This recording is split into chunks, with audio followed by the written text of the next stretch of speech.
Guys, আমরা এখন যাচ্ছি শিয়াল দেখতে। সে নাকি একটা গর্তে কি হয়েছে, ফেসে আছে। হ্যাঁ বলো তো তুমি। ফেসে আছে গর্তে। হ্যাঁ,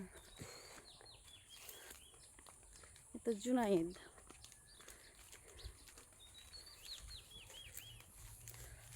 কোথায় রে পাপা? ভয় কিসে? আমরা ভয়কে জয় করে আসলাম কোথায়? শিয়াল দেখতে। চলো আস্তে, ওই যে গর্তের ভিতরে আছে।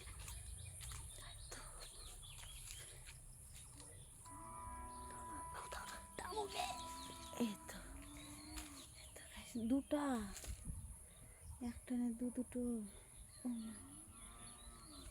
এই তো দুটো বন্ধুরা, দুটো করে এসে উঠতে পারে না। তোমার আব্বুকে ভিডিও কল করে দেখাবো, ঠিক আছে? জুনাইদ ভয় পালাচ্ছে গো, পালাচ্ছে। ভয় পাওয়ার কি আছে? শিয়াল গায়ে শিয়াল।